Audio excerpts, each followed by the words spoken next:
ओ जय श्री राम। मित्रों, आज भगवान मर्यादा पुरुषोत्तम श्री रामचंद्र जी की स्तुति की हम बात करेंगे। उन्हीं श्लोकों को हम उनके भावार्थ के साथ सीखने, सिखाने, समझने, आगे बढ़ने की कोशिश करें। श्री राम स्तुति। श्री राम स्तुति का मतलब क्या हुआ? सिंपल सी बात है, भगवान श्री राम की स्तुति से मतलब भगवान श्री राम का स्मरण करना, उनका नाम का जप करना, उनको याद करना। और ऐसा क्यों किया जाता है? क्योंकि भगवान श्री राम का नाम ऐसा है जो हर समय इस समाज में, हमारे समाज में, हिंदू समाज में हर समय उनका नाम आता ही है। हर स्थिति परिस्थिति में उनका नाम आता ही। और ये भगवान का नाम का, श्री राम जी का स्मरण करने से नाम का हमारी जो आत्मा है तृप्त हो जाती है। और उनकी स्तुति गान करने से, उनका नाम लेने से, नाम जप करने से हृदय में शांति मिलती है। और इस भगवान राम की स्तुति की जो रचना है, वंदनीय तुलसीदास जी के द्वारा स्वयं की गई। चलिए अब इसी की बात करें। श्री रामचंद्र कृपालु भजु मन हरण भवभय दारुणम नव कंजलोचन कंज मुख कर कंज पद कंजारुणम। यह तो हम गान तो करते हैं, बोलते तो हैं। इसका मतलब क्या है वास्तव में? भगवान श्री राम स्वयं जो सभी पर दया करने वाले हैं, कृपा करने वाले हैं, मेरा भी मन उनके भजन को करने का, करते रहने का सदा करता है। और भगवान मर्यादा पुरुषोत्तम श्री राम हम सभी के मन से इस विश्व में व्याप्त, इस संसार में व्याप्त, इस पृथ्वी लोक में व्याप्त जन्म और मरण के जो भय है, अर्थात जन्म मरण रूपी जो भय है, उसको भी दूर भगवान राम का नाम ही होता है। भगवान राम के नवकंज लोचन, उनके जो नेत्र हैं कमल के फूल की तरह खिले हुए हैं। कंज मुख कर कंज पद कंजारुण, उनके हाथ, मुख और चरण अर्थात पैल भी लाल कमल के समान शोभायमान हैं, सुंदर है। ऐसे भगवान राम ये हैं, उनकी स्तुति हम करते हैं, जिनकी हम करते हैं। कंदर्प अगणित अमित छवि नव नील नीरद सुंदरम पटपीत मानहु तड़ित रुचि सुचि नौमि जनक सुतांबर।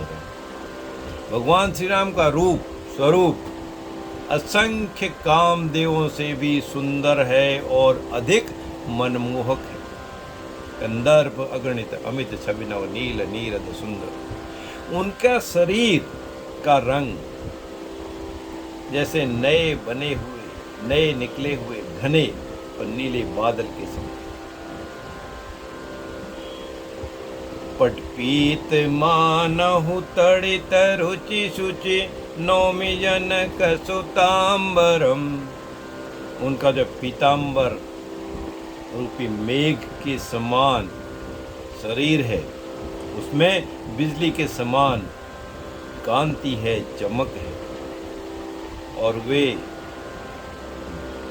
राजा जनक की पुत्री सीता माता के पति हैं। भजु दीन बंधु दिनेश दानव दैत्य वंश निकंदनम रघुनंद आनंद कंद कौशल चंद दशरथ नंदन। भगवान श्री राम याचकों के लिए, जो उनको प्रार्थना करते हैं, जिनको चाह होती, जो मांगने वाले हैं, उनके लिए पूरे विश्व में दैदीप्यमान प्रकाश के समान। वे राक्षसों का कुल सहित नाश कर देते हैं। वे रघुकुल की संतान हैं जो आनंद प्रदान करने वाले। वे माता कौशल्या के पुत्र हैं। वे राजा दशरथ के नंदलाल हैं। इसलिए मेरा मन उनका ध्यान करता है, उनको नमन करता है। सिर मकुट कुंडल तिलक चारु उदारु अंग विभूषणम आजानु भुज सर चाप धर संग्राम जित खर दूषण। उन्होंने मस्तक पर मुकुट धारण किया हुआ है। किसने? भगवान श्री राम ने स्वयं मुकुट धारण किया हुआ है और कानों में उनके कुंडल भी विराजमान हैं। कुंडल भी उन्होंने धारण किए हुए और माथे पर तिलक भी लगाया हुआ है और उनके पूरे शरीर में रत्न जड़ित आभूषण भी विद्यमान है। आजानु भुज सर चाप धर संग्राम जित खरदूषणम। उन्होंने अपनी दोनों विशाल भुजाओं में धनुष बाण धारण किए हुए और उन्होंने युद्ध में खरदूषण पर विजय भी पाई है। इति वदति तुलसीदास शंकर शेष मुनि मन रंजनम मम हृदय कंज निवास कुरु कामादिखल दल गंजन। इसलिए तुलसीदास महाराज कहते हैं भगवान श्री राम, भगवान शिव, शेषनाग तथा साधु और मुनियों के मन को प्रसन्न करने वाले भी हैं। अर्थात भगवान राम से भगवान शिव को, शेषनाग को और साधु संत मुनियों को भी प्रसन्नता प्राप्ति होती है। ऐसे उनके दर्शन मम हृदय कंज निवास कुरु कामादि खल दल गंजनम।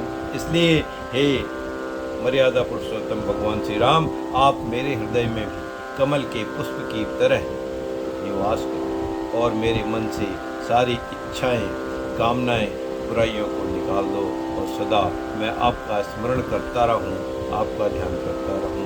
यही मेरी कामना है। मुझे भी अपना दास बनाकर आशीर्वाद अवश्य दो। जय श्री राम, जय जय श्री राम।